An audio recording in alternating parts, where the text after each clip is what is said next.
Everybody's ready ahead of time. We still have a minute on my calendar. Are we good to go over there?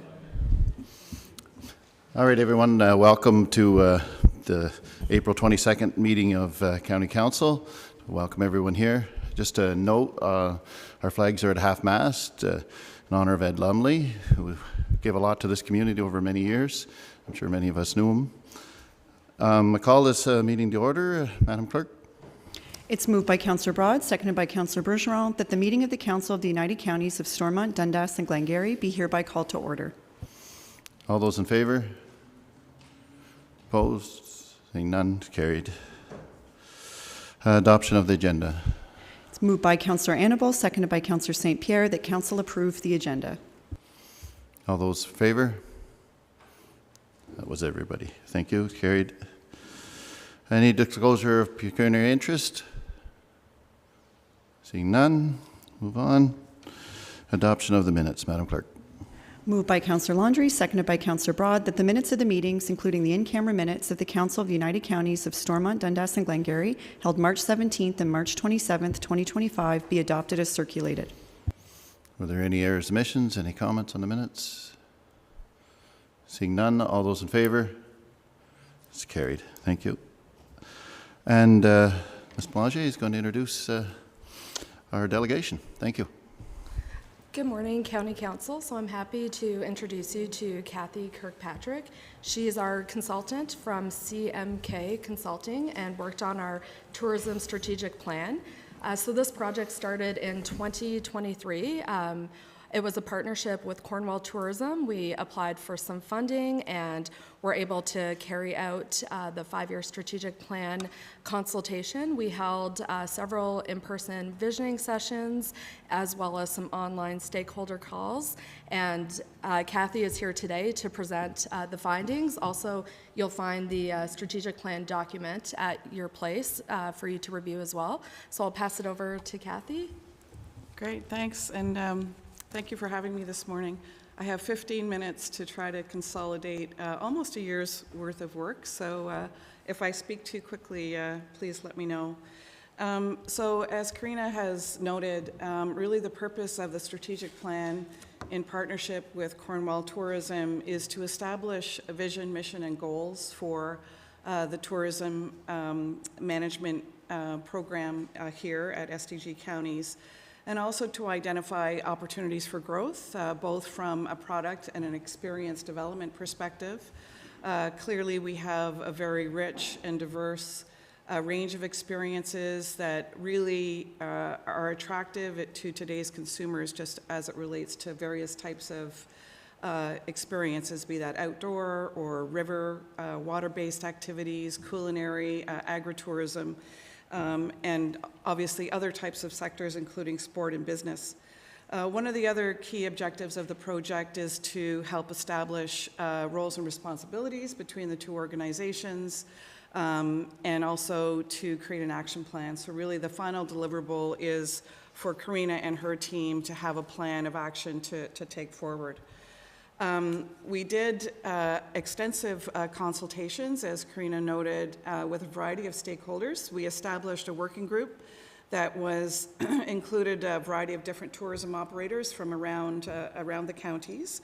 And we also did, one-on-one stakeholder interviews with a variety of either operators or individuals working in tourism, both within the region and without. My group, as well as Brain Trust and Alphabet, are deeply engaged in the tourism industry in Canada, with a lot of experience in Ontario and specifically in this region, Regional Tourism Organization number 9. So we definitely leaned on our knowledge and experience in those consultations and bringing people to the table. We had an opportunity to speak with, in public sessions, to operators and basically an open house format across the region, including Cornwall, Williamstown, Morrisburg, and Akwesasne, where we were able to get one-on-one with people and really help provide a platform for people to share their ideas and vision for the future.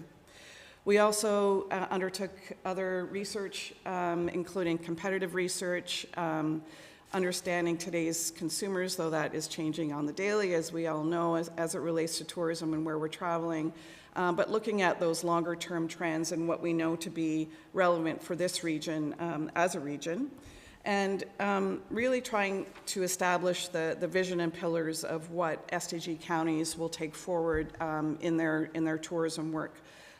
So bringing together people, places, and the heritage of our region to create a strong and progressive tourism sector. Tourism is a constantly evolving sector, clearly a very important economic driver for all regions and all communities. And it serves a positive force. So really the SDG counties wants to continue to support communities, local business owners, councillors and public officials in the visioning of what tourism might look like today, tomorrow, and into the future. So enhancing and promoting and preserving natural and cultural assets is key.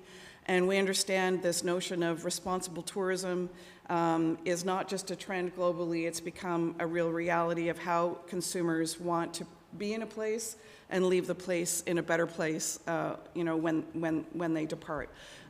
So incorporating that into a mission, I think, was really important. The project kind of gets consolidated into 3 strategic pillars: operational tourism management, destination management and product development, and destination marketing. And within each of these pillars, we've developed a clear action plan. So this is just an example, but we have a recommendation, what the action is, what the short or medium or long-term timing might be of that action, and then who would be the lead or the organization responsible, be that SDG counties or Cornwall Tourism, or most often in partnership or in collaboration together. One of the things that we learned, or many of the things that we learned in our consultations, was we try to really encapsulate a region and their tourism assets into themes. And so we have identified 3 key themes for SDG counties. The first being the river, not a surprise to everyone in the room, the importance of the river and connecting our communities and our culture, the opportunity to experience nature, outdoor activities, camping, cycling, all the variety, fishing, all the variety of things that the river brings to us, including birding, and also the built heritage that we have, the Saunders Dam, as well as Iroquois Locks, and the historic heritage of the river and its importance to Canada. The second is what we've called the next-gen countryside. So, I should note that my mom's family is from Sandringham, so I have a deeply rooted history here myself. I was a Fraser, or she was a Fraser, I should say. But this notion of what today's farm experiences look like, when we look actually globally as a key tourism trend, agritourism is a really evolving and very emotive type of travel where consumers and visitors, mostly from urban centers, get to experience countryside in a different way, or to understand how things are grown, or to meet a farmer or a producer or a maker on their property or their family's property, in many cases in multiple generations. And so we've seen this evolution of culinary experiences as well as agritourism, lavender farms, a re-envisioning of what that family farm looks like. So we've considered that what we've said is called a farm forward, and just the ability to connect other people to that experience and to that lifestyle. Clearly, the region, theme number 3 is about family and the depth and breadth of experience that we bring to create memories for families. So we're easy to get to and close to home. Most of our visitors do live within a day's drive, mostly from Ontario and Quebec in the US. And the plethora of opportunities we have to connect with nature through either activities or camping on the beach, very unique Indigenous experiences. And we did note that our work with Akwesasne in this project, I think, will provide a foundational opportunity for the counties and for all the communities to help further explore and develop that in collaboration.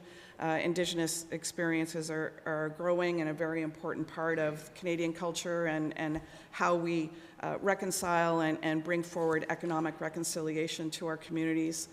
We also have very established family-friendly attractions, including obviously Upper Canada Village and other parts of the St. Lawrence properties. And we know that Great Wolf Lodge will be on our doorstep soon. I know it's still a few years away, but from a tourism perspective, we see that as obviously a big opportunity for the family market and generating an opportunity for us as a region to help capitalize on that addition. So in the first pillar for organizational tourism management, really this was an opportunity for us to look at who's doing what. Let's get some clarification in terms of roles and responsibilities, avoiding any kind of duplication, looking at what that organizational model might be, and as I noted, to strengthen the connections with Akwesasne community builders, because there is a role, for all organizations to help benefit that economic growth.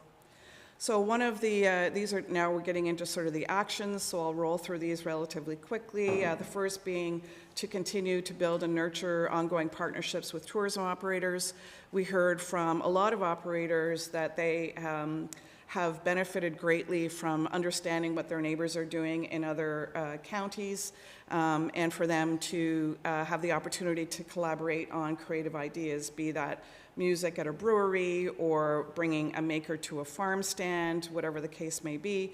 And so the SDG counties and Cornwall Tourism are already doing this clearly with things like their Coffee Connect and the Tourism Summit, which was last week, 2 weeks ago, a very well attended event. But it's very important for us to play a role in connecting those operators because they may otherwise not connect on their own. To collaborate on funding. The tourism funding landscape changes pretty dynamically, both provincially and federally, depending on what kind of crisis we're in.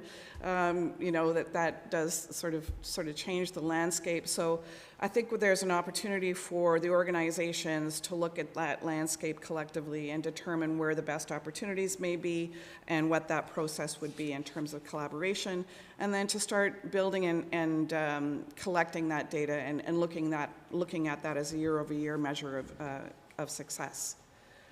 As you're likely aware, SDG counties and the City of Cornwall are currently sharing visitor information services in a variety of different ways. We know that the City of Cornwall at the Civic Complex has a visitor information center, and then during the summer they have a different sort of outward, output of that.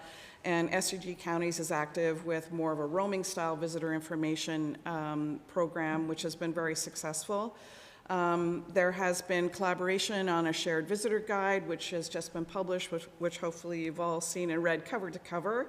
And so we would see that those visitor information services would continue to be supported together. Sector development as it relates to sport, business, film, and group travel was a key action item. Oftentimes people think of tourism, you don't necessarily think about these other sectors and the importance they have in terms of generating visits and jobs and economic impact into communities. So looking at a 3 to 5 year forecast calendar to identify where there may be need periods.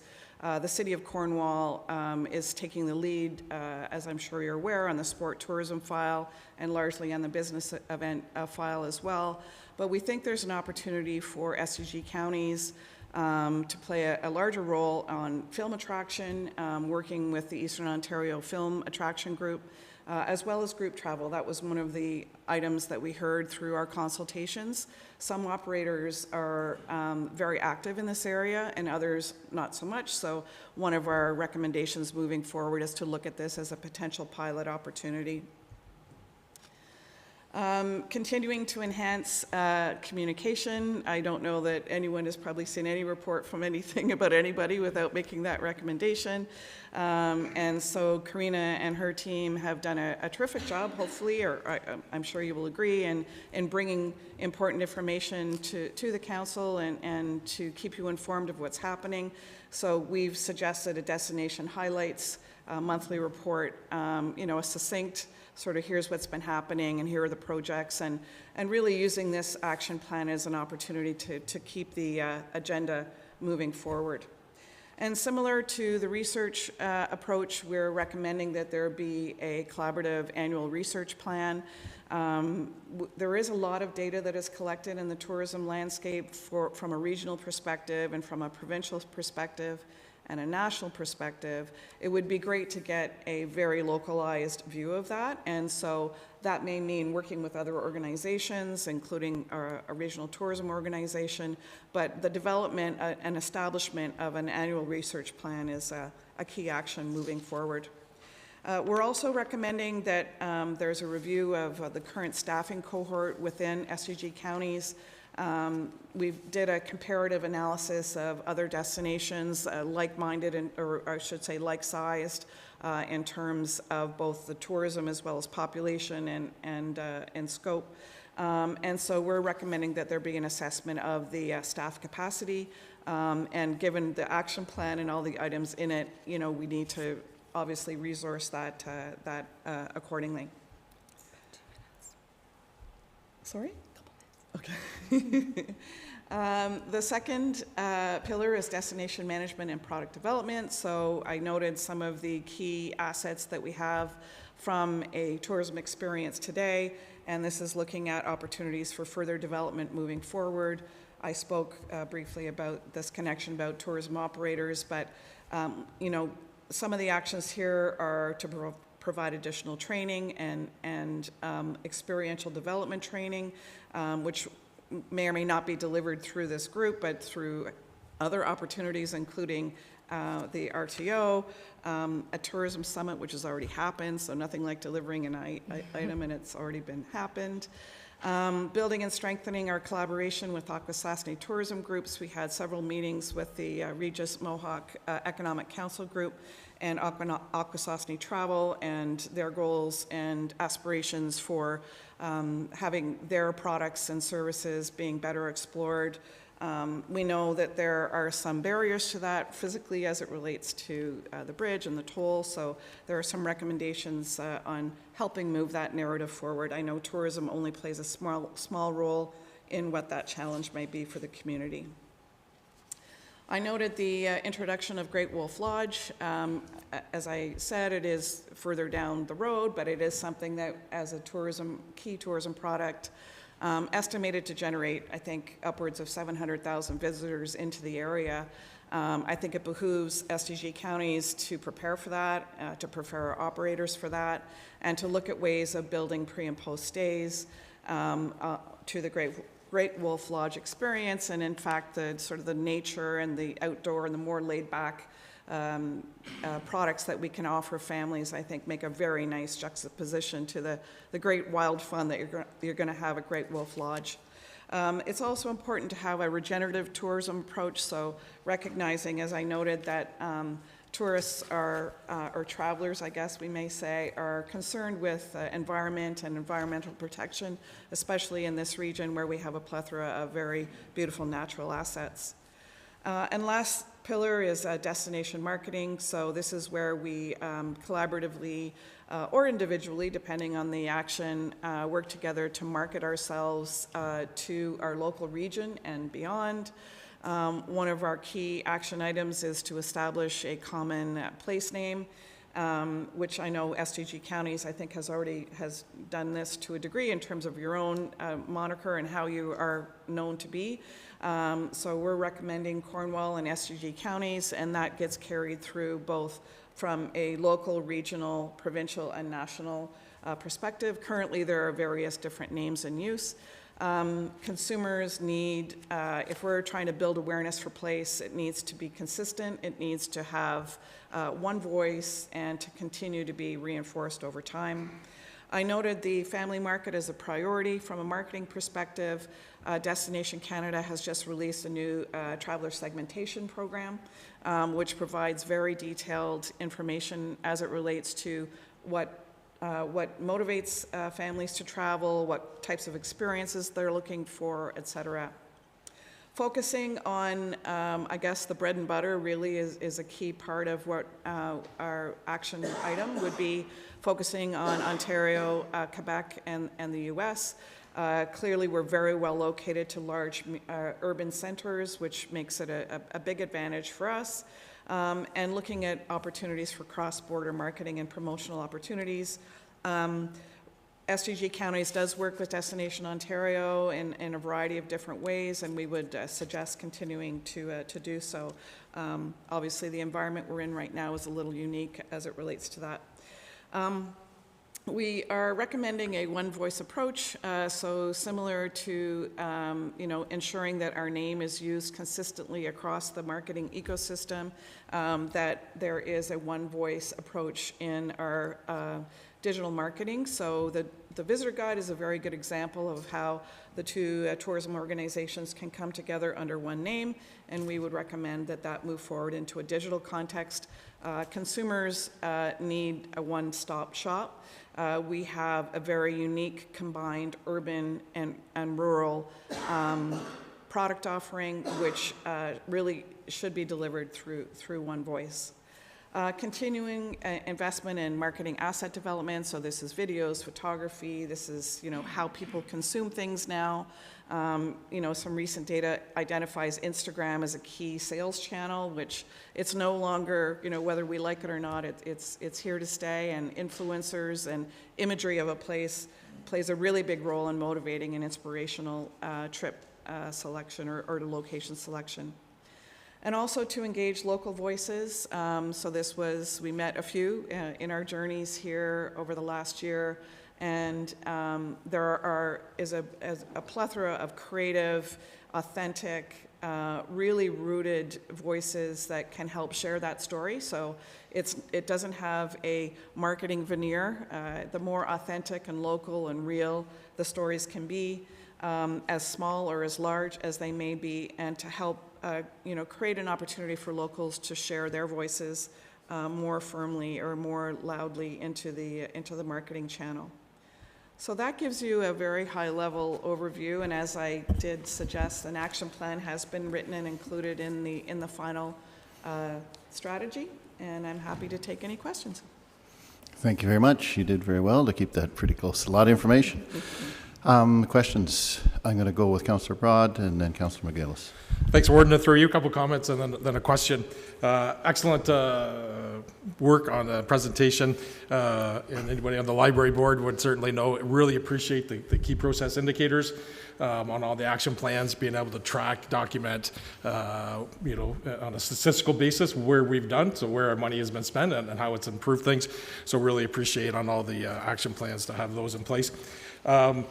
Secondly, when I was at the summit last week, I brought home the book, and we shared it with our committee of council. So we have ActDev and Tourism Committee of Council, and I've asked our committee to take all the actions in this document and incorporate it into our strat plan for tourism, so it matches. So we have some activities ongoing, so we want to align the two together. So we're going to start working on that. So we may reach out to have questions on some things, but on the question side, during the summit, which was really good. I know it's just not noted here, but in the summit, there were a lot of presentations, and they talked about the areas of where money is spent. Food and beverage is number one. Accommodation is number two, transportation number three, entertainment is number four, ironically enough, so the food and beverage piece. And some of the conversations we had at the summit were about our U.S. Tourists, and how today, with the geopolitical segment, we probably need to have a good strategy for our folks in the industry to understand and articulate and to promote the area without engaging in political conversations, which was a topic which I found really interesting. As you called it in the opportunity section, welcoming people and connecting between business owners, which is the key, right? So my question is, on action number 18, local engagement, friends, relatives are the primary source of information on travel. What is something we could be doing right away when it comes to those conversations, especially with any of the tourists that come from south of the border? Yeah, great question, and thank you for flagging the visiting friends and relatives piece, because I think it is the number one reason why people travel somewhere, is to visit somebody they know. I mean, you probably know in your own lives why you travel to a place. I think, sort of broadly speaking, just, to have that notion of welcome. I mean, that was something that we saw through research also with RTO9, that this region is seen as a very welcoming place. And so if, every resident can be inviting and bring somebody here this summer or in the next 6 months, that will definitely have an economic impact, because you're going to be taking people out to visit attractions or to go to a restaurant or whatever the case may be. So I think that is part of it. And looking at ways of generating new stories that Karina and her team can tell. So if you know that there's a cool bakery that's doing this unique thing on a Friday, sometimes we like to keep those secrets to ourselves. I get that. Like, that is part of what you love about your local community, is because it's maybe a bit of a hidden gem. But looking at opportunities of sharing those stories and taking them to SDG or to the City of Cornwall Tourism Group and suggesting that maybe there's an opportunity for, for that to be explored, even honestly just as part of social content and that kind of thing.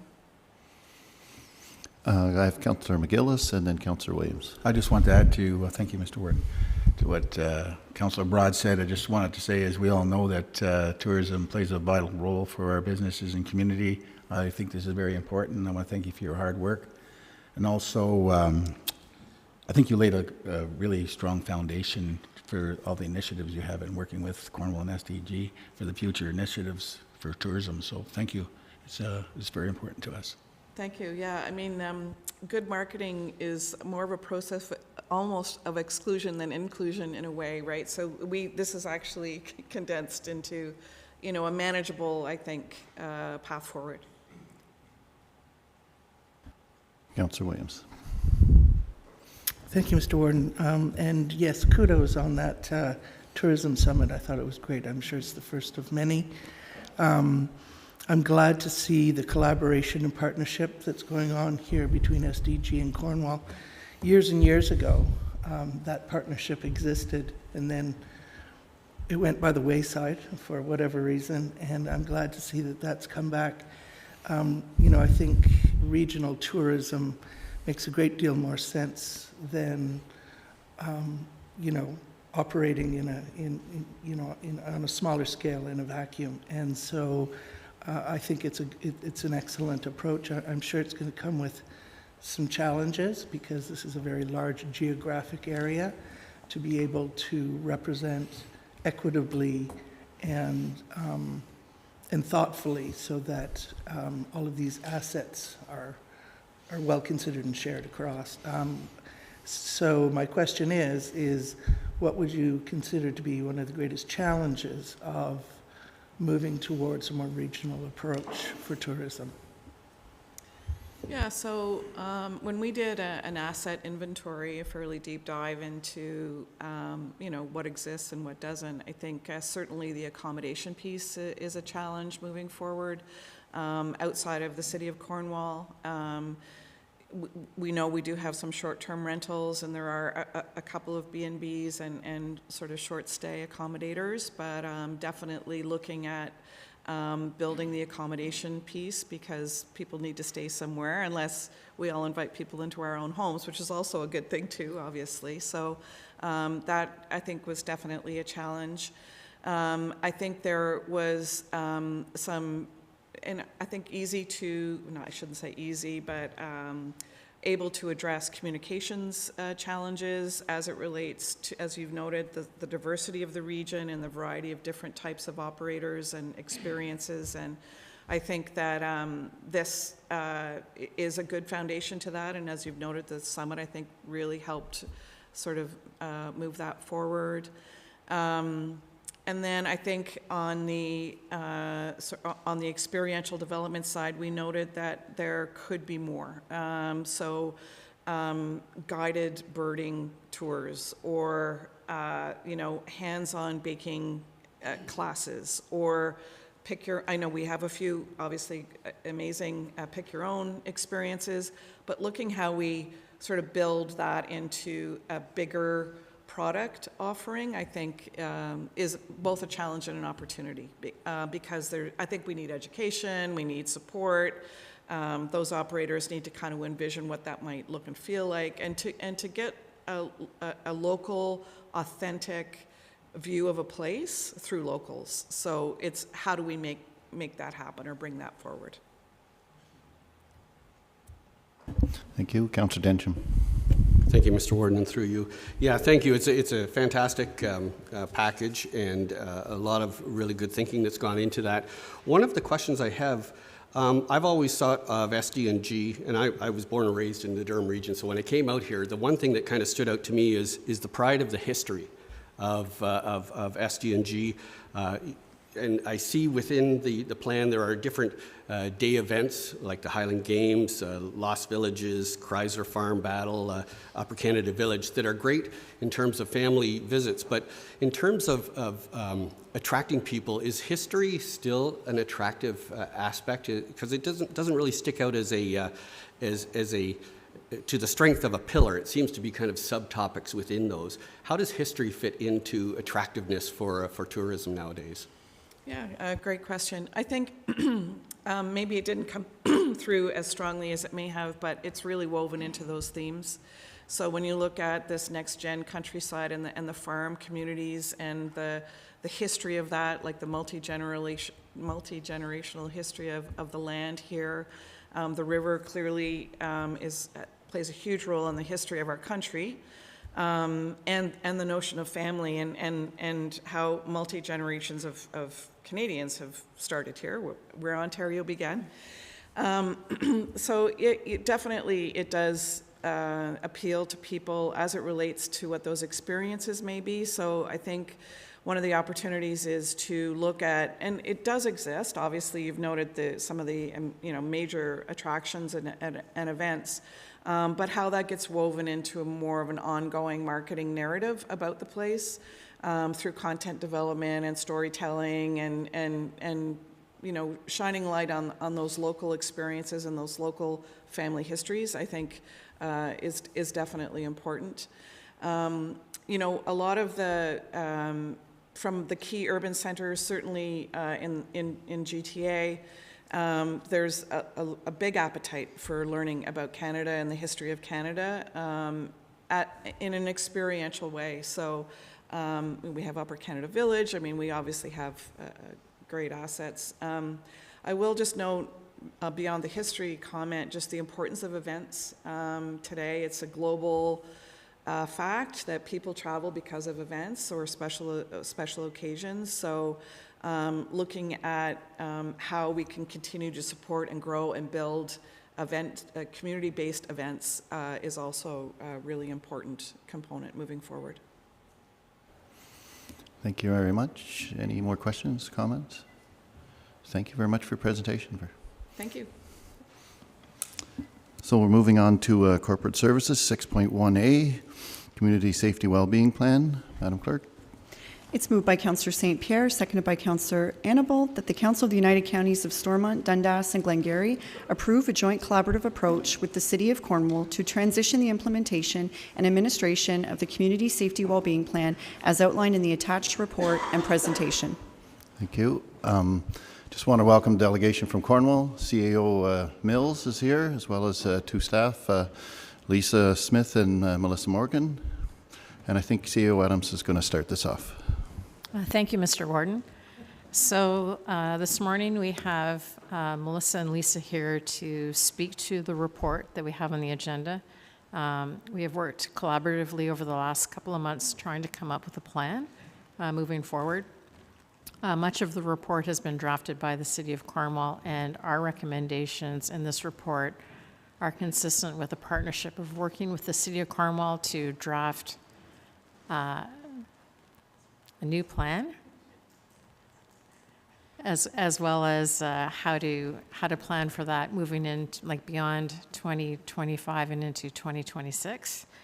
I think that it's important that we work together collaboratively on this plan. I think as a region it's important to do it together, and I think that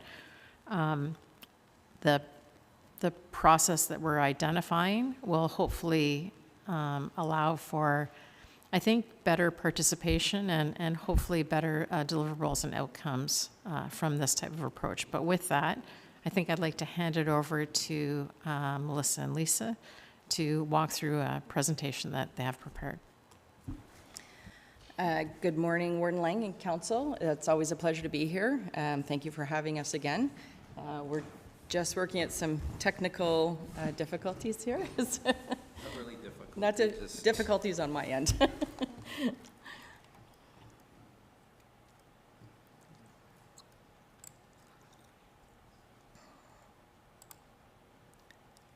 it is right there. Second one, there we go. Nope. Oh, your plan? Yeah. You know that one. Okay. There we go. So great.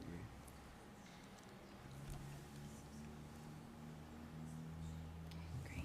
Perfect. Excellent. Thank you. It always helps to have an expert in the house.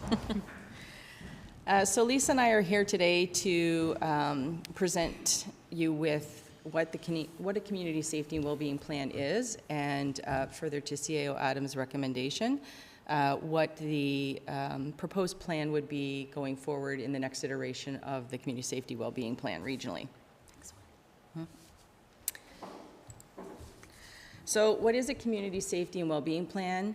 In 2019, the Community Safety and Policing Act mandated municipalities to have community and safety well-being plans. Plans were intended to address a number of initiatives, including a strategic approach, a collaborative development, be proactive and integrated, and really identify some early risk mitigation. The purpose of the community safety well-being plans, they were essential for several reasons. They were proactive in crime prevention, they enhanced community collaboration, they improved quality of life, they identified risk mitigation, and they provided inclusive and equitable solutions to identifiable issues within various municipalities.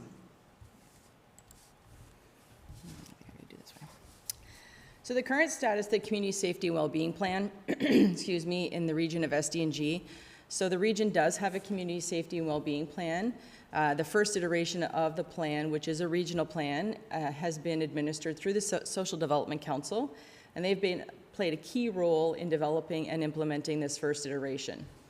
With the assistance of many working groups, subject matter experts, they undertook regular reviews, assumptions, activities, and milestones to ensure the plan remained responsive to the ever-changing environment.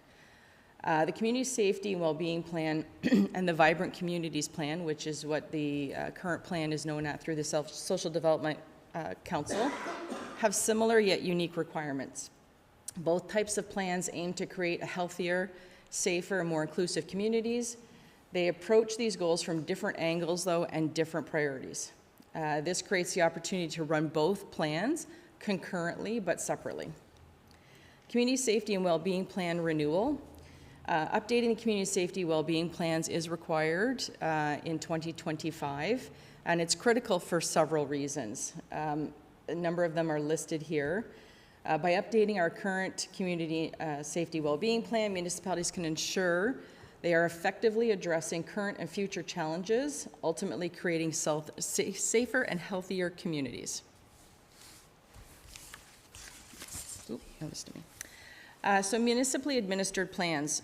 What we have seen over the last several months as many municipalities excuse me, look to update their plans is a more regional approach and more municipally delivered approach.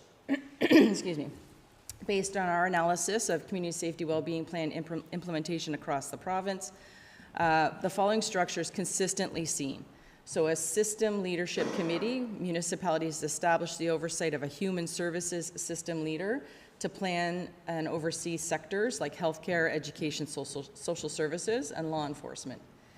Various action tables, groups of community partners collaborate to address specific community safety well-being priorities and make progress on human service issues.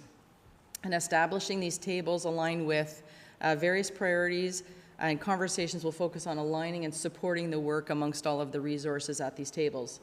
And municipal staff support, municipal staff in human services and social services departments often lead and implement community safety and well-being plans and align all of these pillars. Addressing issues like human service integration, homelessness response, housing retention, eviction are all in alignment with other municipal interests and community policing and safety. At the last AMO conference, CAO Adams and I attended a very informative session on community safety and well-being plans, primarily presented by Halton Region. You will see these are links to Halton Region's community safety and well-being plan. They are often seen as a leader and more or less the first out of the gate in terms of community safety well-being plans in the province. Okay, great. So resource allocation to support recommendations. Essentially what would happen should the city, the counties, and the townships agree to partner on the development of a regional plan would be that we would be able to realign existing resources to be able to support the development and implementation of that plan. It has a natural alignment to the City of Cornwall's role as the service manager for the region.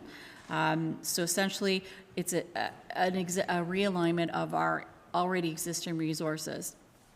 Our plan would be that we would take some existing budgeted staff resources that are already in place in the Human Services Department to be able to hire community safety and well-being program supervisor. We would then realign existing program coordination staff we have available within that department under the supervisor to be able to implement and drive the plan within our community. That position, due to the profile of the work and the importance of the work to the department and the region as a whole, would report in directly to the General Manager of Human Services and Long-Term Care. So again, that's just a reinforcement of that realignment and the importance of the work. Building a community safety and well-being team is expected to be a fairly smooth transition. Again, we have existing staff resources that we already jointly support to be able to support that work. And again, we would like to align this under the current Joint Liaison Committee to help oversee the role and the direction of that work. Again, aligning into the existing structure that we use for shared services in the region. Essentially, and I know there's more specific recommendations that you're considering today, but on a high level, our three recommendations are that we would recommend that we transition the implementation and administration of the Community and Safety Wellbeing Plan from SDC to the Human Services Department, commencing full implementation in 2026. That there'd be a continued collaboration with the City of Cornwall and the SDG townships and the United Counties government on the development and revised regional planning and implementation of that community safety and well-being plan, and that we would proceed upon the recommendation of this council and City Council to hire a consultant to help us begin that work of building and developing a plan for the region. So again, these would be the specific recommendations that we would be asking you to consider today. So that the overall recommendation is that this report is that the City of Cornwall, United Counties, and SDG townships would collaborate on the development of a regional community safety and well-being plan to be administered by the Human Services Department. Again, we just want to reinforce it would be a truly regional plan with input from all of our communities and primarily would sit under the City of Cornwall in its role as service manager. Again, it's that existing alignment to resources that we already have, but the intention would be a truly reflective and regional plan. This structure also allows for that, again, that realignment of existing budgeted resources and staffing that we already currently jointly support and have in place, that there would be a realignment of existing program coordination staff. Again, once the plan's ready, we have to consider what's needed for implementation. We'd want that active involvement and oversight by the Joint Liaison Committee, which is, again, already overseeing our shared services in the region, and that the Human Services Department would proceed with hiring a consultant to build and revise the existing plan. Thank you very much. We'll proceed to questions. Questions, comments? Councillor Williams and Councillor Densham. Thank you, Mr. Warden. Yeah, I think this is a good approach. Having had a seat at the Social Development Council table for a couple of years now, I've seen some of the evolution of this plan, and I do believe that it's probably a good idea to bring it in-house so that there can be more municipal participation in this plan. I have a couple of questions. Number one, because I know it's going to involve a rewrite, but then once that's done, it's going to have to be operationalized, and I'm just curious if there's any plan for funding to make this plan hit the ground running. So I think to begin with, the first step is we do have some existing internal resources through Human Services to help support the staffing of the plan, which I think is a critical component. So again, we've talked about hiring that program supervisor, but there are some program coordination staff that would also now move into this area and start to help support the work to make the plan come alive. I think, though, to be clear that most likely if there were recommendations around resources that would be needed to operationalize the plan, you would see that come during a budget request. So there would be lots of awareness by both councils in terms of the request of what was needed to make some of that work happen. Okay, thank you, if I may. With regards to the involvement of the local municipalities, I'm thinking particularly of the 6 lower tiers, because I know that when you bring it into the Human Services Department, it'll intrinsically be part of, what the city of Cornwall is doing.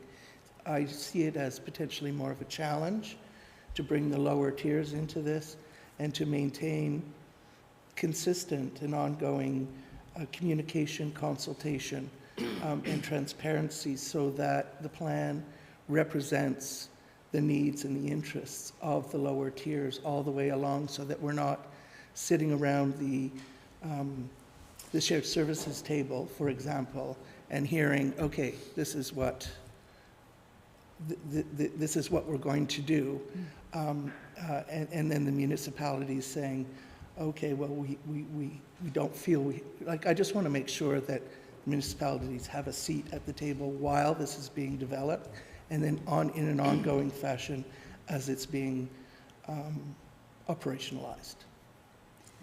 So through you, Mr. Mayor, I think that's important to us as well, because for a plan to have a strong foundation in terms of change it can make in community, we need local voices heard to have that input into the plan.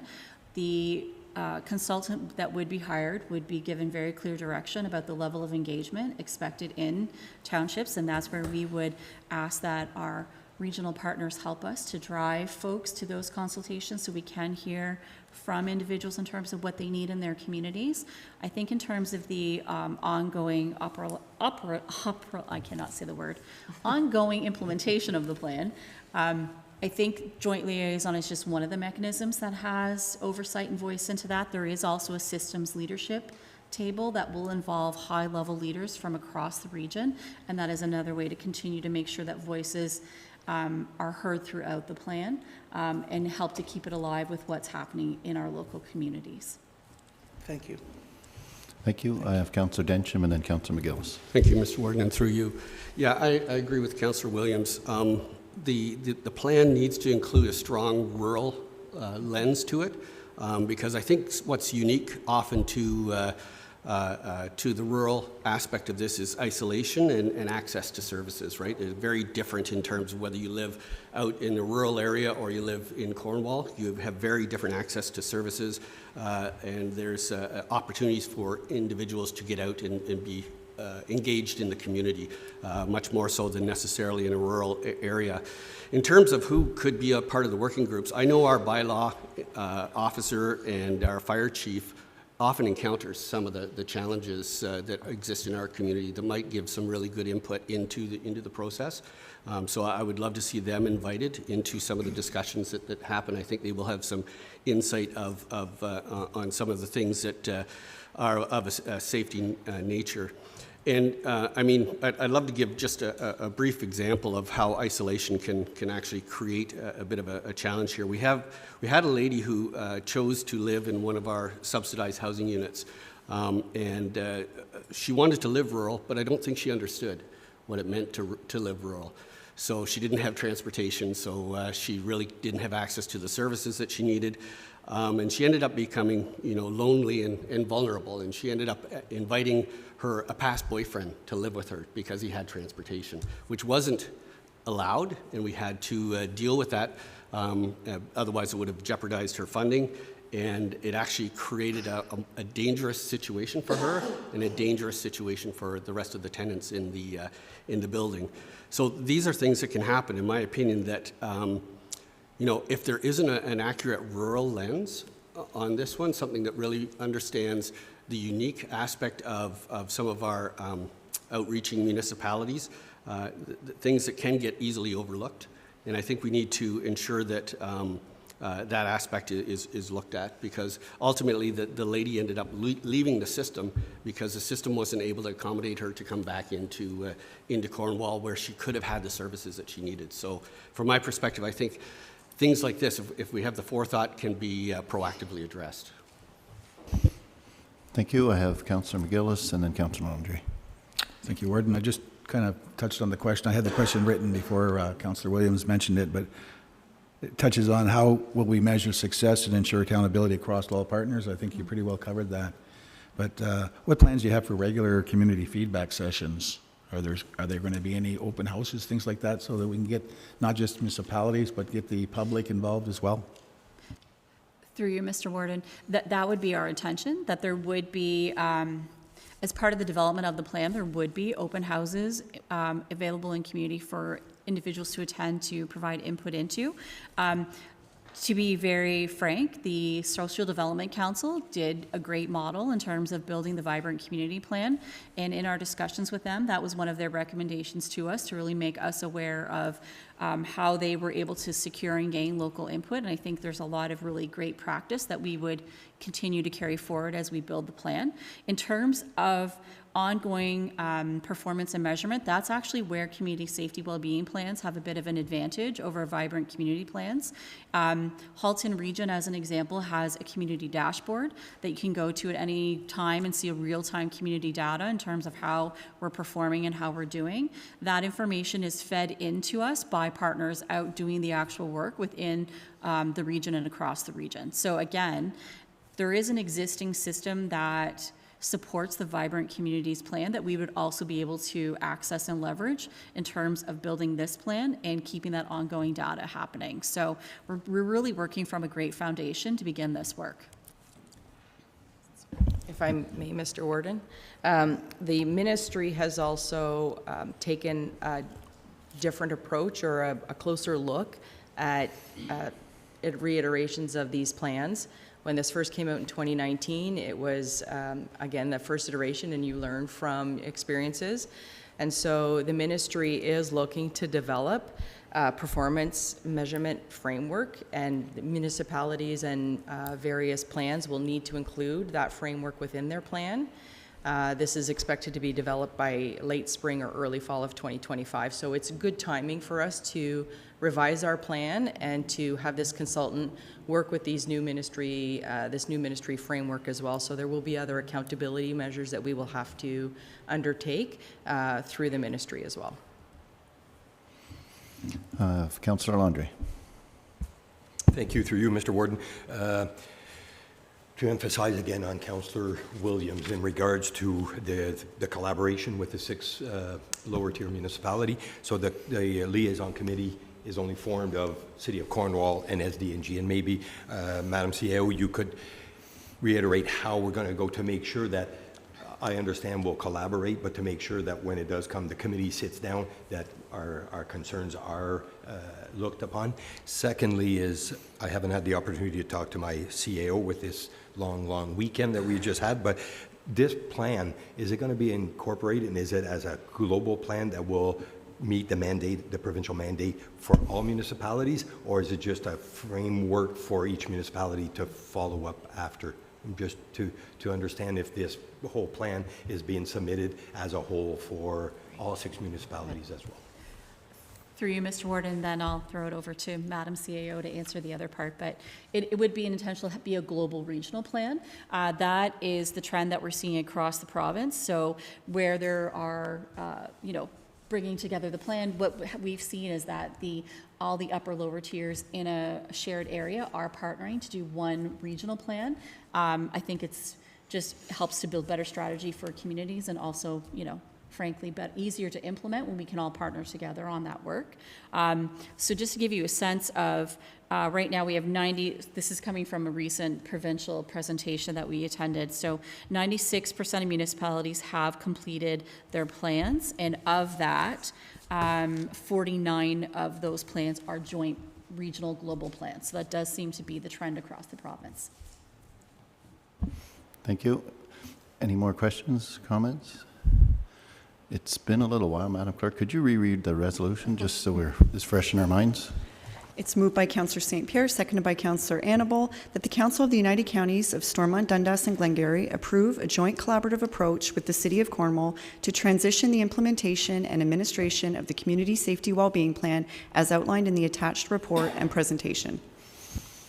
All those in favor? That's carried. Thank you very much. And thank you to Melissa and Lisa, and thank you, Mr. Mills, for joining us this morning.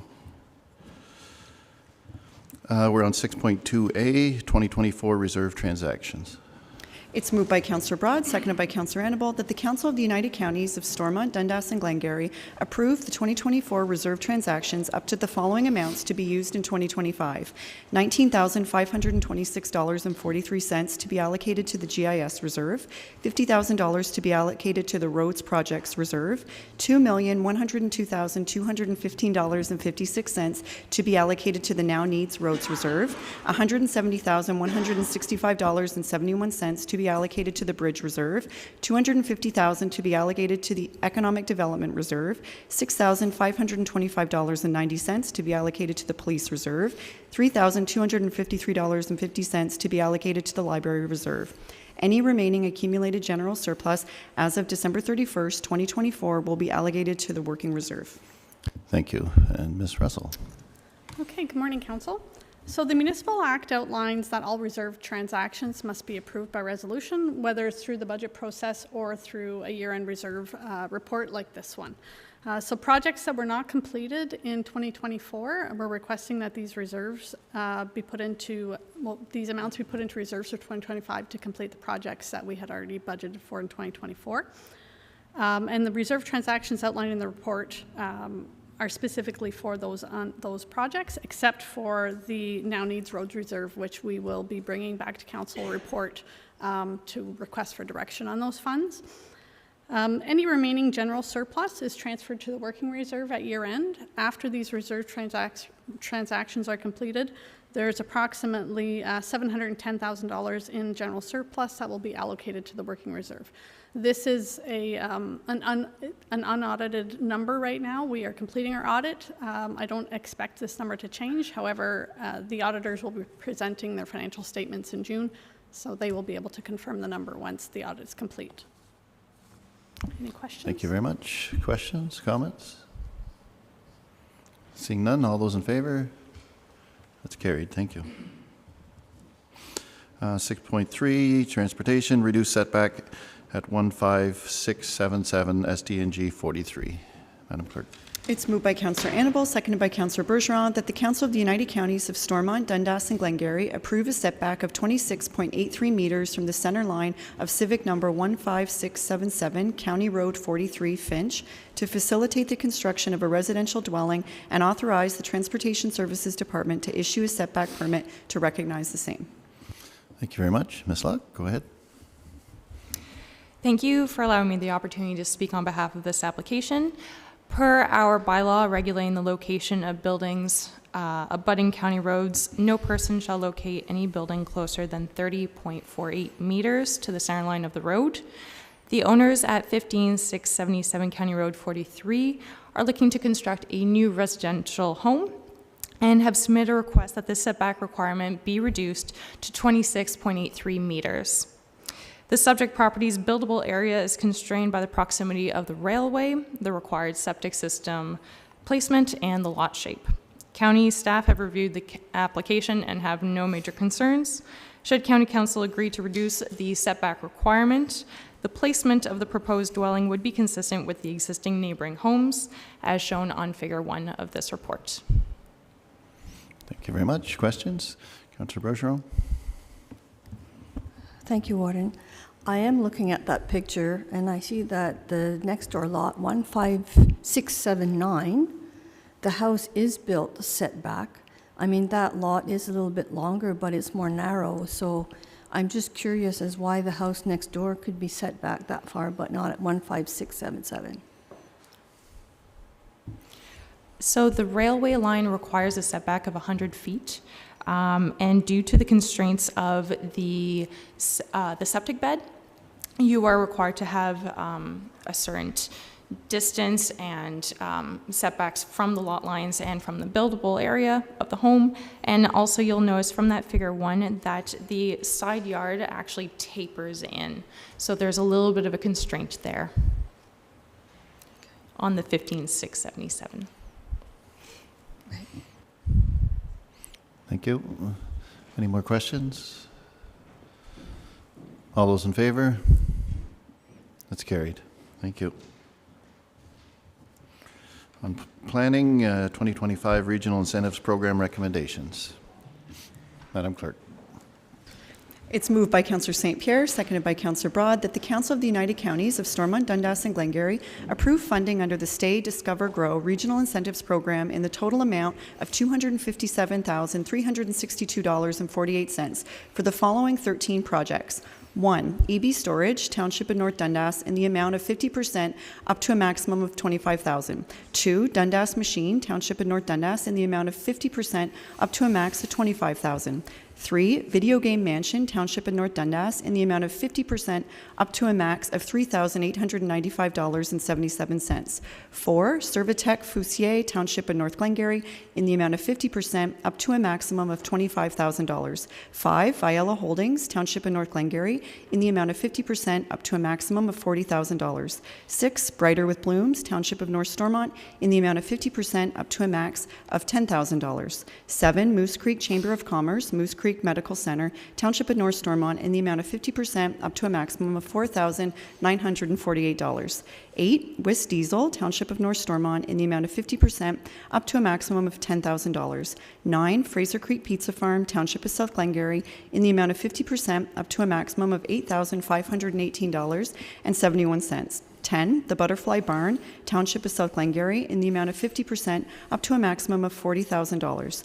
11. Utopia Massage, Township of South Glengarry, in the amount of 50% up to a maximum of $20,000. 12. Cornwall Motor Speedway, Township of South Stormont, in the amount of 50% up to a maximum of $20,000.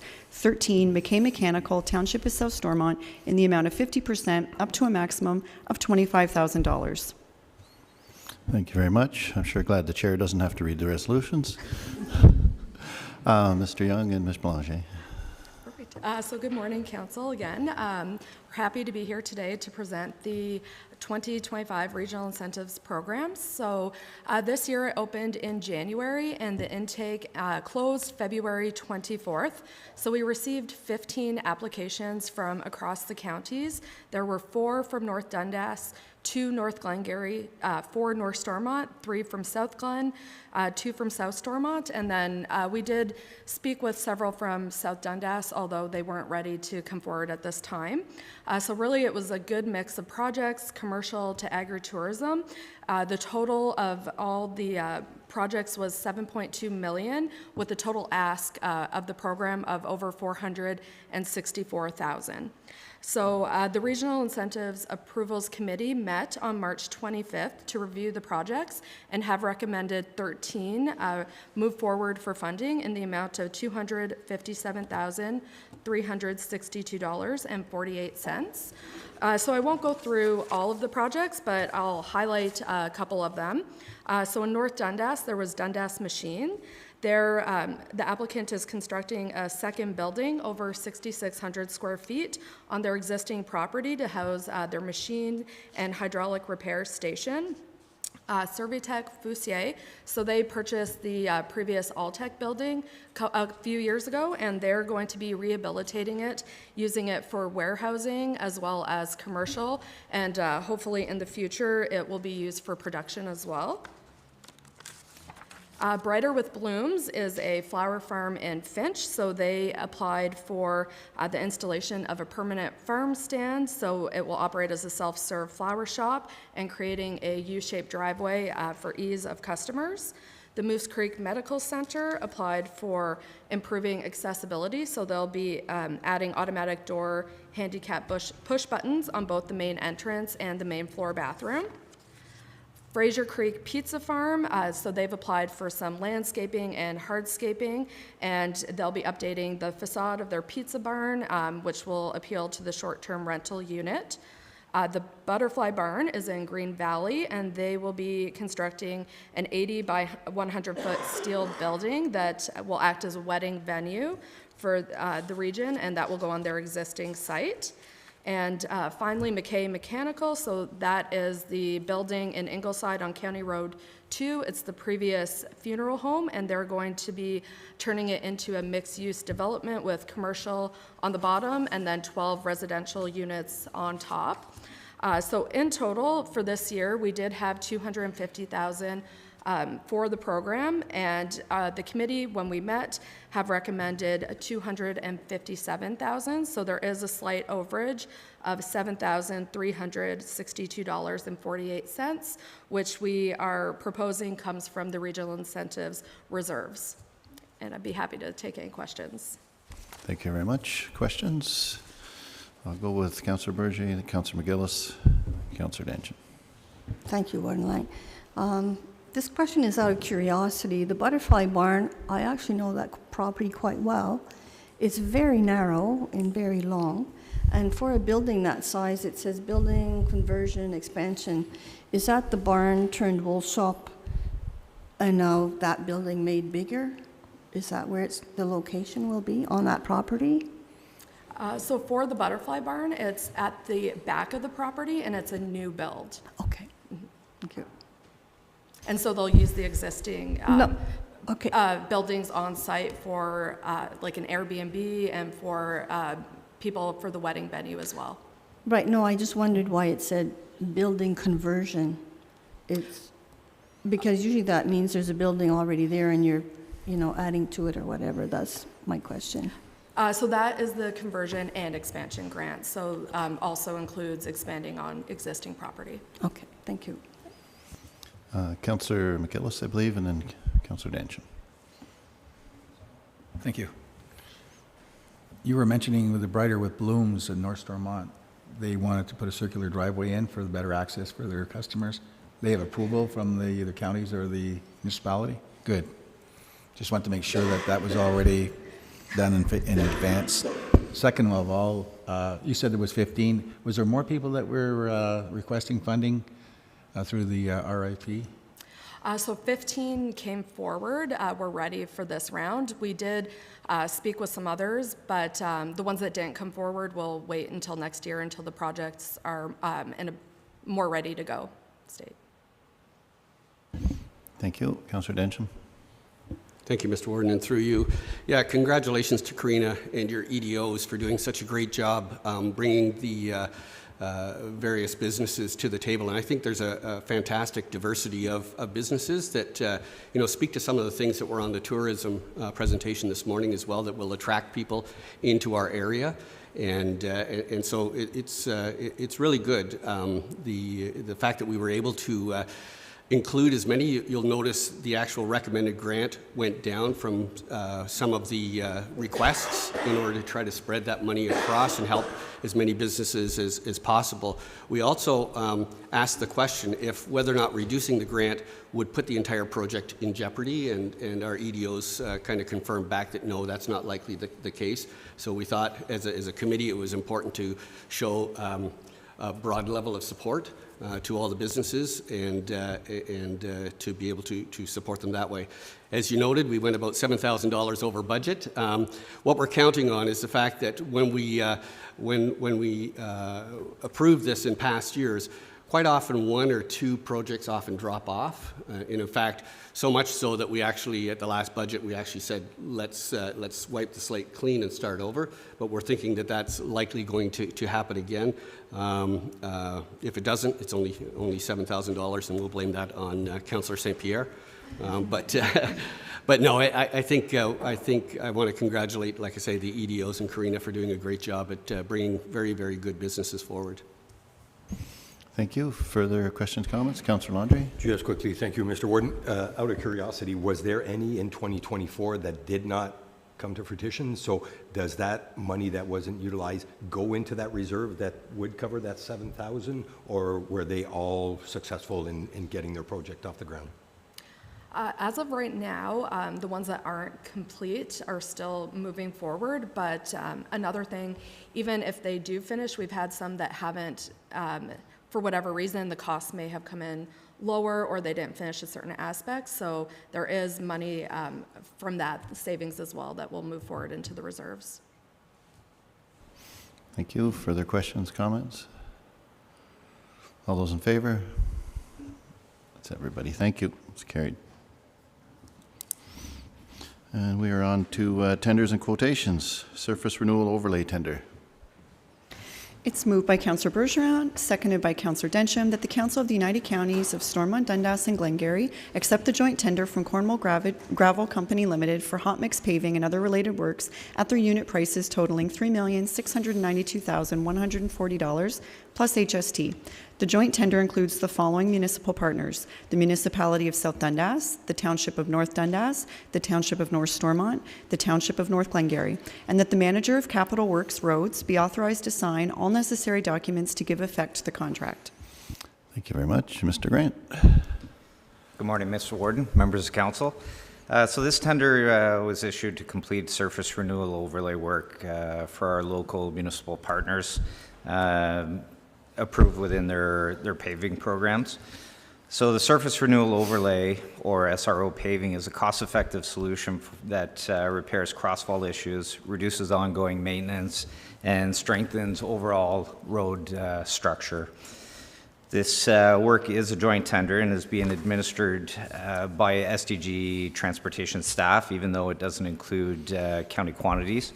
And this is to continue to build our collaboration efforts with local municipal partners. We received 3 competitive bids, the 2 lowest bids differing by less than 1%. So staff's confident that tender volumes are key factors contributing to the competitiveness of this bid. So it should be noted that the combined quantity amount total paved surfaces between the municipal partners is 51 kilometers. So that's a very positive length. So with that said, all municipal partners have reviewed the tender and confirmed that the costs align with their individual budgets, and we're recommending award. Thank you very much. It's good to see us working together more and more. Questions, comments? Councillor McGillis. I just had a question. Thank you, Mr. Warden. Regarding the estimate, what was our engineer's estimate for this project? So through you, Mr. Warden, the estimates were provided by county staff. I don't have all the numbers in front of me right now. I can share that estimate with council, but all of the estimates provided were within the dollar amount submitted. Thank you. Questions, comments, anything further? All those in favor? It's carried. Thank you. And we are on to 7.2, 2025 box culvert pre-purchase. Madam Clerk.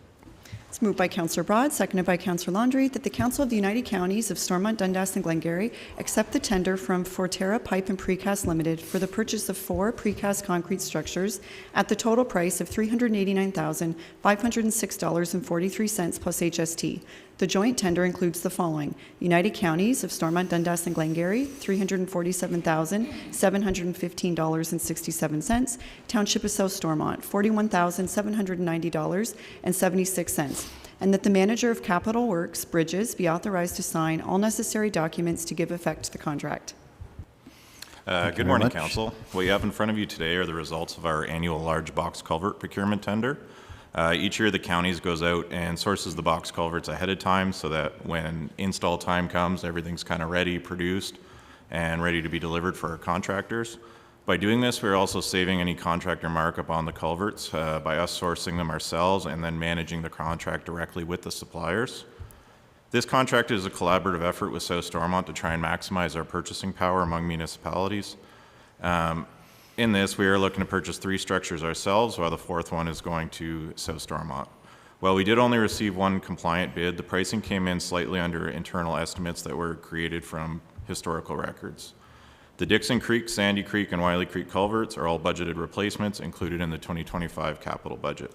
With the results of this tender, it is anticipated that there are sufficient funds to complete the installation portion of the tender with the remaining dollars. The Dixon and Wiley Creek culverts are packaged together for tender, and if approved, we anticipate having it out later this week. The Sandy Creek culvert will be completed as an in-house project with our own staff in an effort to try and save some funds. Staff are recommending to proceed with the award to Forterra to begin fabrication of these structures. I guess with that, I'll put it to you guys, and I'm happy to answer any questions. Thank you very much, Mr. Brunel. Councillor McDonald. Just a question on why was MCON products non-compliant? It was an incomplete submission, so there was some missing paperwork on it. Okay. And they were notified that prior, and they still didn't complete it? Yeah, and I did follow up with them after, and we did go through it together. So I did work with our purchasing coordinator, and we did kind of confirm that under the terms of our purchasing policy that they were to be non-compliant. Okay, thank you. Thank you. Any further questions, comments? Seeing none, all those in favor? It's carried. Thank you. We're on 8.1, Redford Infrastructure Municipal Access Agreement. It's moved by Councillor Densham, seconded by Councillor Landry, that bylaw number 5491, being a bylaw to enter into a municipal access agreement with Redwood Infrastructure LP for the expansion of their high-speed internet service, be read and passed in open council, signed and sealed. Thank you very much. And Mr. Baker speaking to it. Good morning, Mr. Warden and Council. Yeah, so in front of you for consideration this morning is a municipal access agreement with Redwood Infrastructure. Essentially, what that agreement lays out is the terms and conditions to allow them to own and install and maintain infrastructure within the county right-of-way, similar to how we deal with any other utility companies that are looking to provide such service. So they are licensed with the CRTC as a carrier, and this allows us to process their requests in that same similar fashion. So we're able to recover our costs for any of the work that they're planning on doing, and it just allows for a greater source of internet for our residents in the rural areas. You may think I haven't heard of this Redwood Infrastructure before, and it's more similar to, they may not be providing the actual service that the person's dialing into, but their model is owning the infrastructure there and allowing it out to another vendor. So similar to a cell phone arrangement where you may see some of the smaller vendors in the mall at those center booths. They don't really own their towers or lines. Similar for high-speed internet, not everyone owns their own wires, but this is Redwood's specialty, and they're active in other areas of the country, looking to expand into SDG.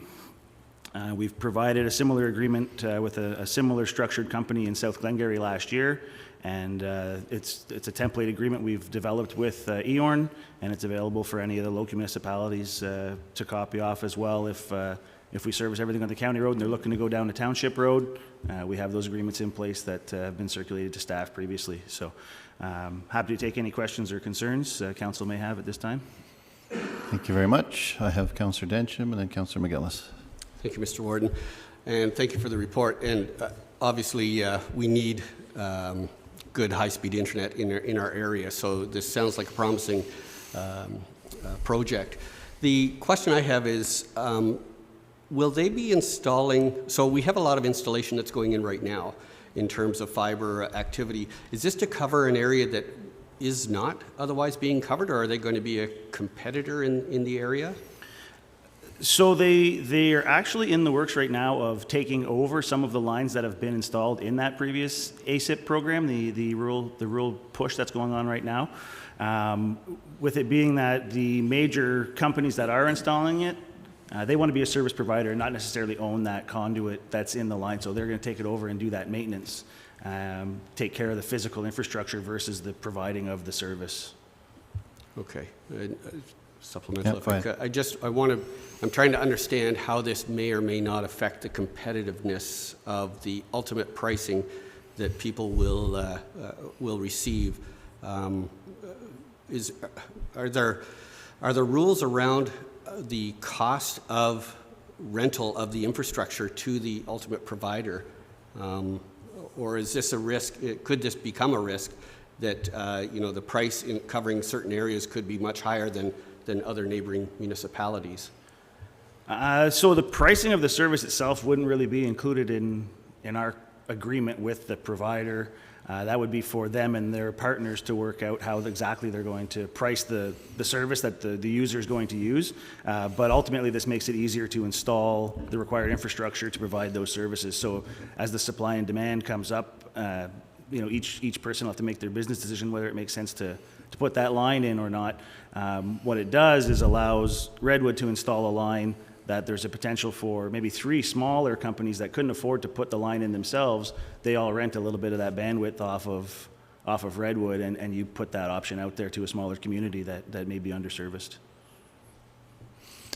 Thank you. I have Councillor McGillis and then I believe Councillor Williams. Thank you very much. Trevor, I just want to know who's overseeing the jobs, because I've received so many calls.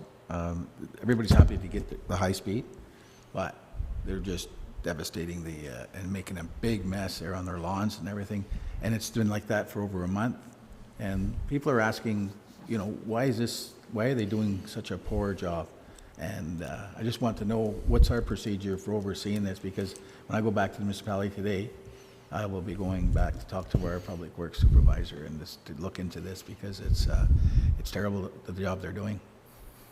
I'm not saying it's this company, whatever company's doing it. No, certainly, and that's actually an issue. I met with one of the larger companies last week on Wednesday. We had a good discussion.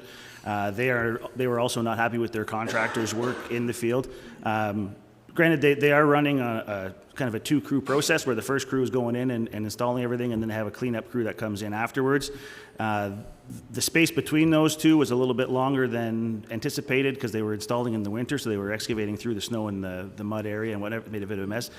They're fully committed to going back and cleaning everything up. It's part of our agreement with them. They have to get everything back to pre-construction condition. Understand that there are quite a few areas out there right now. In an effort to address that quickly, the owner has hired a third-party inspector to stay on top of the contractor a little bit stricter. We have several complaints from landowners that we're following up with on an individual basis, but everyone's very committed to getting things returned to a nice state out there.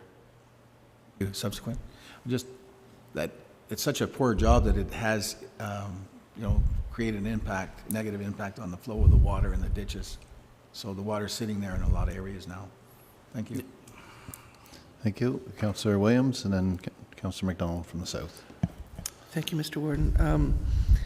So this agreement template comes from EORN, does it? Okay.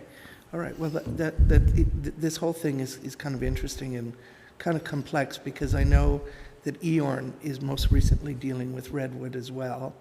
And that was new, and that arrangement is being made through Rogers. not through EORN, so it's a little bit complicated. And then, kind of coming in, you could call it a little bit in the 11th hour, did create some questions from EORN in terms of, are they going to be able to manage this project effectively and efficiently, given that EORN is the one that's on the hook for making this project happen. So I'm glad that that's the EORN template. My question is are you confident that this company's going to come in and, do what they say they're going to do? Because they're, at this point in time, largely untested, as far as I can tell, and then not leave SDG, for example, holding the bag. Thank you. So as far as holding the bag, there's no financial risk for SDG. We don't have any risk of increasing any costs or any of that sort. The agreement was the EORN template, and then we jointly reviewed it. So our insurance reviewed it, while Prescott Russell's legal reviewed it. So we feel like we've got a very strong agreement in place there for any potential future costs that could arise. The only one being would be relocation of existing utilities, which is a very standard agreement between any utility company. And that would be based on if we were starting work of our own desire out there. But as far as liability to the county, there's very little. Thank you. Councillor McDonald. Thank you, and through you, Mr. Warden. Councillor McGill has mentioned property for the person. I would also like if there's I know the roads departments get together, if we have like a combined, we also have roadsides that probably had heavy equipment during half loads, and those might have been torn up, so just like a mind towards that for our own interest in addition to the personal interests of our citizens. For sure. Well, when every individual permit is issued, any line that they would like to put in has to receive our approval to do so, and part of that is the standard condition is always reinstating it to the same condition it was before they showed up. So we're certainly following up on all those locations. Thank you. Further questions, comments? Seeing none, all those in favor? That's carried. Thank you. Thank you. We're on to consent agenda. Madam Clerk. It's moved by Councillor St. Pierre, seconded by Councillor McDonald, that the recommendations as presented in the consent agenda section of the agenda be approved as presented. Thank you. Anybody have anything in the consent agenda they want to bring forward? Councillor Densham. Thank you, Mr. Warden. Just was more a quick question on the steel pipe and guide rail tenders, given the fact that the tariff concerns, whether or not we're feeling an impact on that, and second of all, on the steel aspect of it, and second of all, if not, are we anticipating the potential of that, and is that something that should we be pre-purchasing more, et cetera? Thank you. I think Mr. Grant is going to take a stab at answering that. Through you, Mr. Warden, I can answer the guide rail. So discussions have been had with the contractor. The tender was issued with a 25% contingency within it, and that came back with that price. As far as future tariffs or additional tariffs being applied to that material, the discussions that we had were to potentially pre-purchase the material, have it on hand so that we don't have any more impacts financially.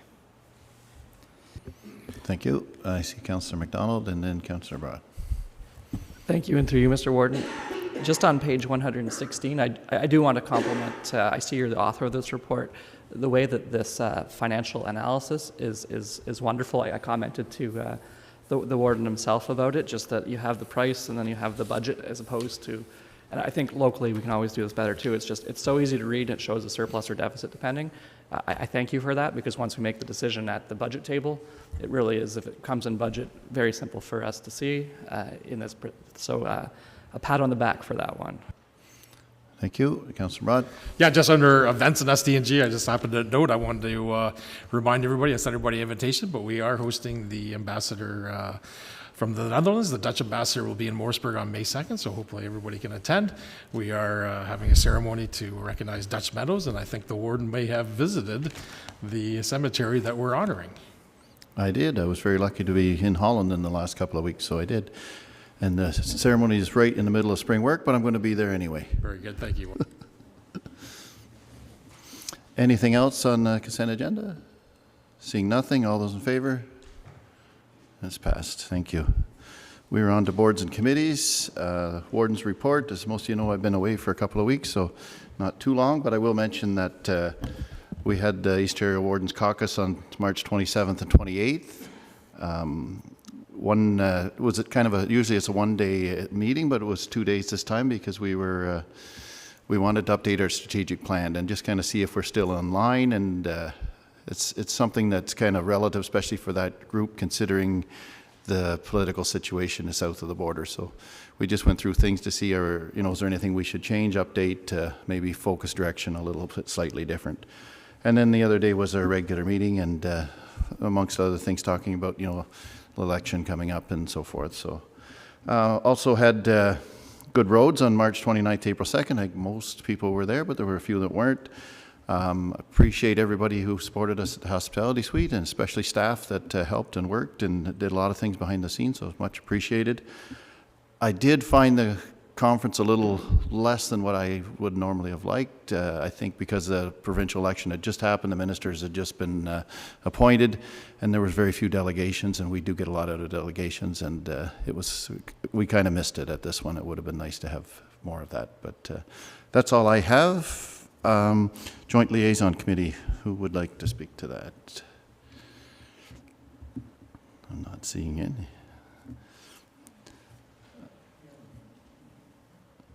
Maybe we haven't had one since then? We may not have. All right. Library Board, anybody? Mr. Broad? Yeah, no meeting in March, but we are meeting in the wonderful township of North Stormont Thursday night in Chrysler, and we'll be kicking off our meeting with our book club, This Is Going to Hurt, so the book we're currently reading. So looking forward to Thursday night's meeting. Thank you. Police Services Board, Mr. McGillis? Yeah, we had a meeting, but we talked about it regarding 138. It was a special meeting that we had, and all the initiatives they're putting forth and forward in terms of the safety of the highway. So we talked about that last time. Yeah, thank you very much. I would agree. A tragic thing that happened on 138 kind of reinforces that what we've already known and been lobbying for a long time, that we need to have some improvements, and appreciate the OPP stepping up and doing a little more. And I see Commander Hendricks at the back of the room, so thank you very much for the OPP stepping up and doing a little more monitoring and so forth on that road. Eastern Ontario Health Unit. Councillor Williams. Thank you, Mr. Warden. This season, the respiratory season was average overall, and the flu season was unusually high, which I guess is a switch from the past. The RSV infant vaccine has been very successful. They give that vaccine at birth. RSV is probably, apparently, in babies is the highest, creates the highest rate of hospitalization for infants. And so this vaccine, which is available across Ontario, has had a 74% uptake and has been very well taken in SDG Prescott Russell, so that's good news.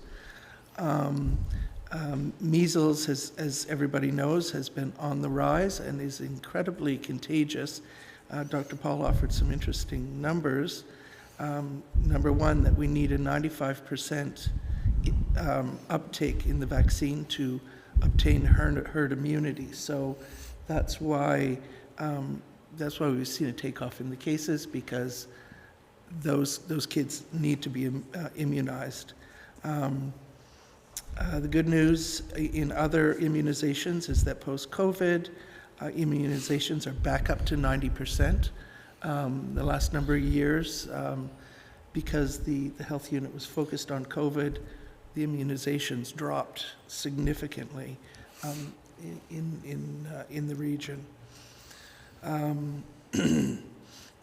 With regards to measles, there have been almost 300 cases across Ontario.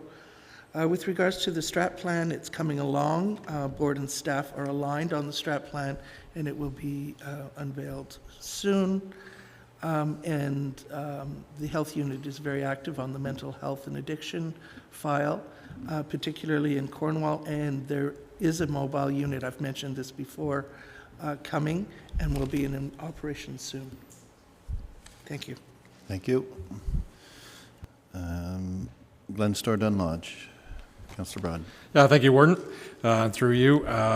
We had our last meeting on March 19th. It was Mina Muller's last day as our administrator, and she was a successful candidate as the CEO in North Dundas. So congratulations and thank you for your 2 years hard work at the lodge.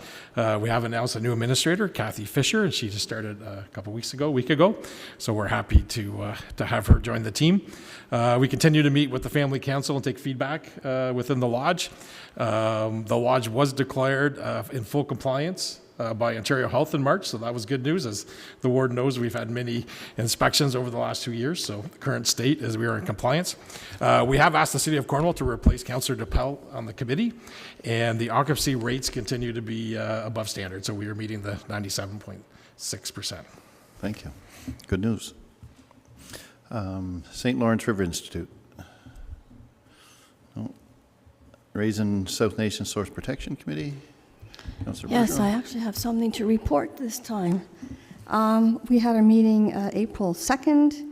It was mostly the official annual report summary for 2024. There were no new threats in 2024. Of course, the topic of salt came up again, the new rules for salt application. And our project manager told us they were having a meeting on May 13th where there will be a lawyer there speaking.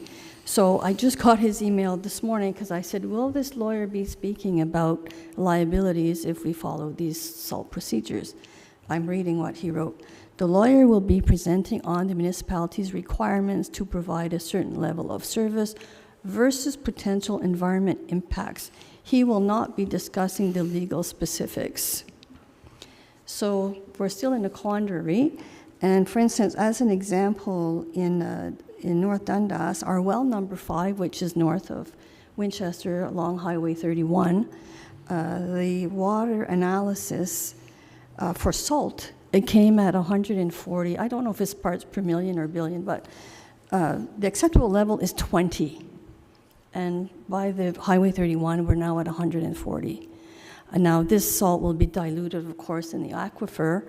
And I mean, people can decide to drill wells farther from roads, but it doesn't change the fact that salt is infiltrating into our aquifers. So it is a problem. I don't know how that's going to be resolved with litigations with, I mean, really on Highway 31, you can't stop putting salt on the road between this distance and that distance. Now, I brought up the topic of PFAS, polyfluoride alkyl substances, which are those forever chemicals that are found in urban sludge. And so it's been a serious issue in Maine, where they have outlawed the spreading of sludge on land, on farmland. They've had livestock deaths in Texas. It's also been a serious problem. And on the USA map, there's 8,865 water-contaminated sites with PFASs. So I asked Danielle if our sludge was tested for PFAS. So urban sludge is not tested for these chemicals. And I do have a concern because being an ag community, a lot of sludge is spread on our farmland. We are mostly farmland. I consulted with Calvin Pohl, who told me that the spreading of sludge is provincially allowed. It's legislated provincially, and townships cannot pass a bylaw to prevent it at the time. Apparently, the federal government is looking into testing for PFAS and setting guidelines and limits. At present, our water sources are not tested for these chemicals. And so I asked our chair to report back to the Committee on Regulations relating to sludge application and PFASs, the lack of testing and what is happening right now at the provincial and federal level. And Danielle told us that the sludge from our lagoons are not spread, that they're put at the landfill site at this time. That's Thank it. you. Any questions for? All right, thank you. Municipal Advisory, Algonquin Lawn Claim, Tony's not here. Regional Incentives Program Approvals Committee. Yeah, we're up to date with today's report. Thank you, Mr. Densham. Rural Education Committee, nothing to report. Social Development Council, Councillor Williams. Thank you, Mr. Warden. So the Carolyn Hebert is effectively finished in her role as Executive Director of the Social Development Council. I think she is remaining on. Once a new Executive Director is hired, she will then, she's offered to train that person, which is great. And one of the things that's coming up is the Youth Engagement Fair. That's happening on Thursday, a couple days from now. That's from 4 to 7 at the Civic Complex and is designed to connect youth ages 11 to 17. And the Social Development Council is in the midst of updating their logo and the website URL to be inclusive of the counties, just to let you know. Thank you. Thank you. Forest Working Group, there's nothing to report. Border Mayors Alliance, Councillor Broad. Just a quick update.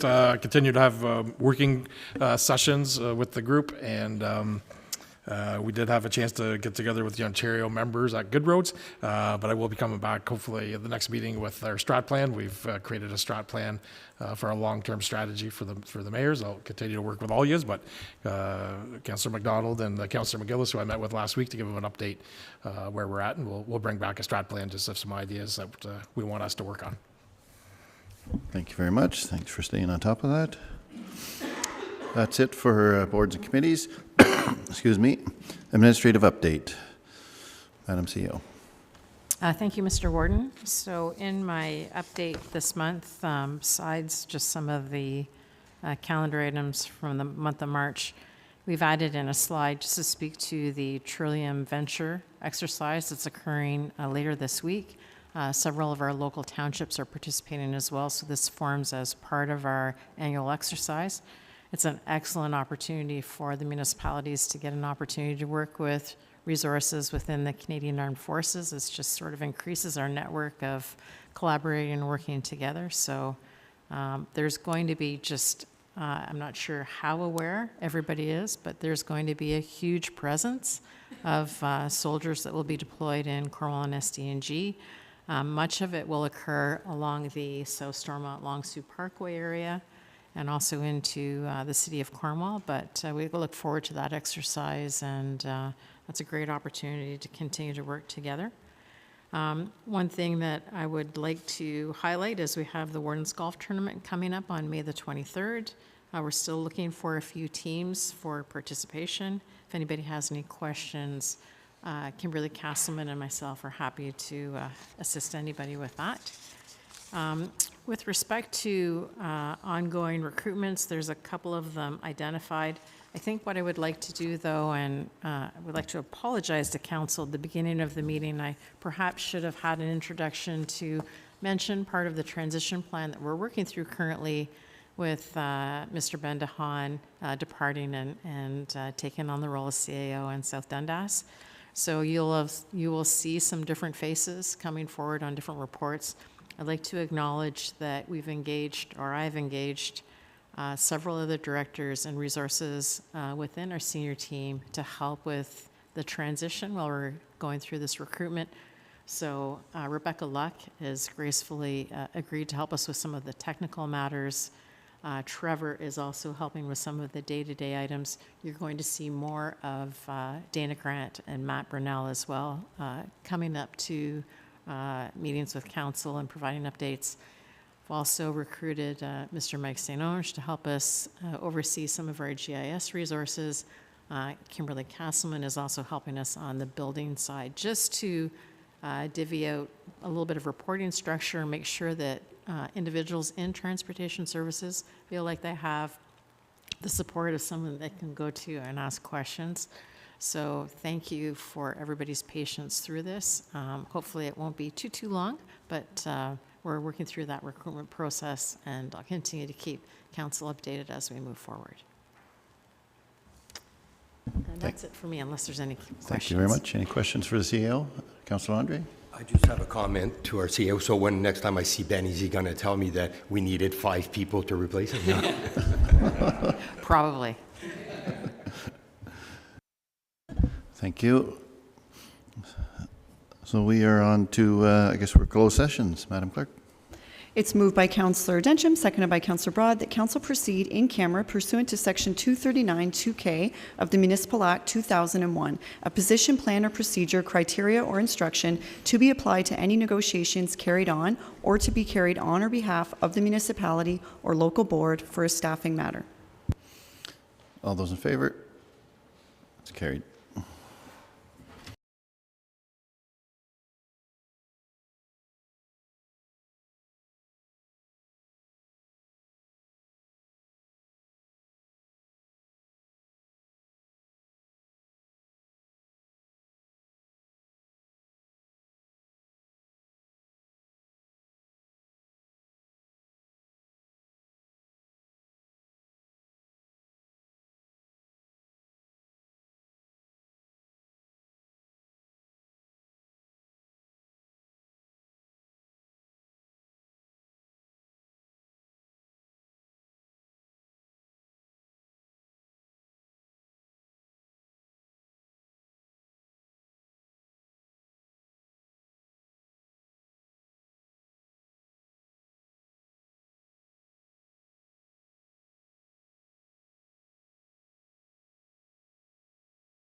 Go ahead, Madam Clerk. It's moved by Councillor Laundrie, seconded by Councillor MacDonald, that council rise and reconvene in open session without reporting. All those in favor? Carried. Ratification, I think. It's moved by Councillor Densham, seconded by Councillor Laundrie, that bylaw number 5492, being a bylaw to adopt, confirm, and ratify matters dealt with by resolution, be read and passed in open council, signed and sealed. All those in favor? It's carried. And adjournment. It's moved by Councillor Broad, seconded by Councillor Bergeron, that council adjourn to the call of the chair. All those in favor? It's carried. Thank you very much, everyone. It's 11:30. It's my latest meeting yet, I think. But anyway, we're through it. Have a good